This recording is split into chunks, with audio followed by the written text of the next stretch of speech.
Adakah pembunuhan Altantuya Syaribu benar-benar melibatkan individu berkuasa atau adakah ia sekadar satu konspirasi politik yang melibatkan manipulasi fakta dan tuduhan palsu? Datuk Seri Najib Tun Razak yang telah lama dikaitkan dengan pembunuhan ini baru-baru ini menegaskan dengan tegas-tegasnya bahawa beliau tidak pernah bertemu wanita Mongolia tersebut. Apatah lagi mengarahkan pembunuhan Altantuya. Kenyataan ini menimbulkan semula persoalan besar yang telah menghantui arena politik Malaysia selama lebih daripada satu dekad. Kes pembunuhan Altantuya yang berlaku pada 2006 telah lama menjadi isu kontroversi di Malaysia. Wanita Mongolia tersebut dibunuh dengan kejam. Badannya diletupkan dengan bahan letupan C4 di sebuah kawasan hutan terpencil di puncak alam Selangor. Pembunuhan ini telah menarik perhatian media tempatan dan antarabangsa, bukan sahaja kerana keganasan yang terlibat, tetapi juga kerana dakwaan bahawa ia melibatkan individu berprofil tinggi dalam politik Malaysia. Dalam perkembangan terkini, Najib terlihat dalam perbicaraan saman fitnah terhadap bekas peguam negara Tan Sri Tommy Thomas yang mengaitkan namanya dengan pembunuhan Altantuya menerusi buku yang ditulis oleh Tommy, My Story, Justice in the Wilderness. Najib mendakwa bahwa buku tersebut mengandungi unsur-unsur fitnah yang jelas bertujuan untuk mencemarkan reputasi dan integritinya sebagai seorang pemimpin. Dalam pembelaannya, Najib menegaskan bahwa beliau tidak pernah mengenali Altantuya dan tidak pernah terlibat dalam sebarang perancangan yang melibatkan pembunuhannya. Semasa perbicaraan, Najib mengakui mengenali penganalisis politik Abdul Razak Baginda yang bertugas di bawah pentadbirannya ketika beliau menjawat jawatan Timbalan Perdana Menteri. Abdul Razak terlibat dalam perjanjian pembelian kapal selam antara Malaysia dan Perancis, satu projek berbilion dolar yang menjadi salah satu isu besar dalam hubungan diplomatik antara kedua-dua negara. Altantuya dikatakan berperanan sebagai juru bahasa dalam perjanjian tersebut. Walau bagaimanapun, Najib menafikan sebarang hubungan rapat antara dirinya, Abdul Razak, dan Altantuya. Beliau menyatakan bahwa peranannya dalam perjanjian tersebut adalah minimal dan hubungannya dengan Abdul Razak hanyalah atas urusan rasmi, bukan pribadi. Namun begitu, persoalan besar yang terus bermain di fikiran ramai adalah jika Najib benar-benar tidak terlibat, mengapa namanya sering dikaitkan dengan kes ini? Apakah terdapat konspirasi yang lebih besar yang cuba untuk mengaitkan beliau dengan pembunuhan tersebut? Atau adakah tuduhan ini sebahagian daripada pertempuran politik yang lebih luas di mana reputasi seorang pemimpin boleh dimusnahkan dengan mudah melalui penyebaran maklumat yang belum sah? Kes ini menjadi lebih menarik apabila baru-baru ini Mahkamah Persekutuan menggantikan hukuman mati ke atas Chief Inspector Azila Hadri kepada hukuman penjara selama 40 tahun. Azila bersama-sama Sirul Azhar Umar merupakan bekas anggota Unit Tindakan Khas atau UTK yang didapati bersalah dalam pembunuhan Altantuya. Kedua-duanya telah dijatuhkan hukuman mati oleh Mahkamah Tinggi Shah Alam pada 2009. Namun, keputusan ini dibatalkan oleh Mahkamah Rayuan pada 2013 sebelum akhirnya dipulihkan oleh Mahkamah Persekutuan 2 tahun kemudian. Menariknya, dalam permohonan pengurangan hukuman, Azilah mendakwa bahwa beliau bertindak atas arahan atasannya dan percaya bahwa Altantuya merupakan seorang perisik yang mempunyai maklumat rahsia negara. Dakwaan ini membuka satu lagi dimensi yang lebih kompleks dalam kes ini. Apakah benar Altantuya merupakan seorang perisik? Jika benar, apakah maklumat yang dimilikinya sehingga memaksa seseorang untuk mengarahkan pembunuhannya? Tambahan lagi, surat dari ayah Altantuya, Syaribu Setev, yang menyokong permohonan Azilah untuk mengurangkan hukuman turut menambah lapisan emosi yang mendalam dalam kes ini. Syaribu Setev yang sudah bertahun-tahun menuntut keadilan untuk anak perempuannya menzahirkan rasa belas kasihan dan menghargai nyawa, walaupun di tengah kesedihan yang tidak berpenghujung.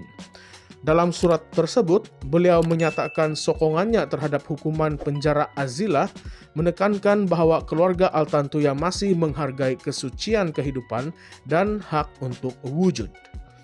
Namun begitu, bagi ramai orang, hukuman penjara selama 40 tahun mungkin tidak mencukupi untuk jenayah sebesar ini.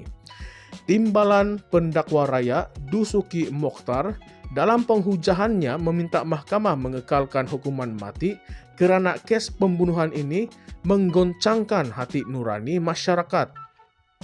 Altantuya bukan sahaja dibunuh dengan kejam, tetapi badannya juga diletupkan menggunakan bahan letupan yang jarang digunakan dalam kes pembunuhan biasa. Kekejaman ini jelas mencerminkan kejahatan yang terancang dan dilakukan dengan penuh kepakaran, menimbulkan persoalan tentang sejauh mana skop konspirasi ini. Dalam perbicaraan, terdapat keterangan bahwa Altantuya mengganggu Abdul Razak Baginda, seorang bekas penganalisis politik yang dikaitkan dengan Najib.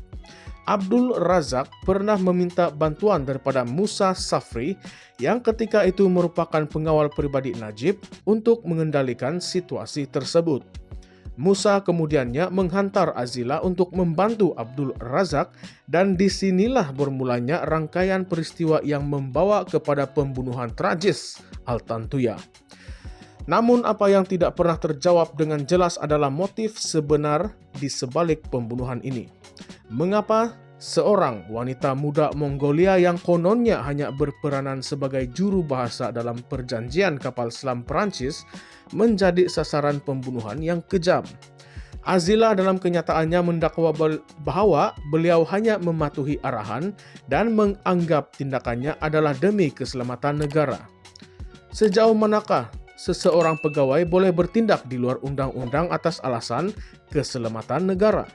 Adakah terdapat maklumat yang begitu rahasia dan berbahaya sehingga akan ia memerlukan pembunuhan seseorang yang memilikinya? Sirul Azhar, rakan sejenayah Azila bagaimanapun, melarikan diri ke Australia sebelum hukuman mati mereka diumumkan oleh Mahkamah Persekutuan.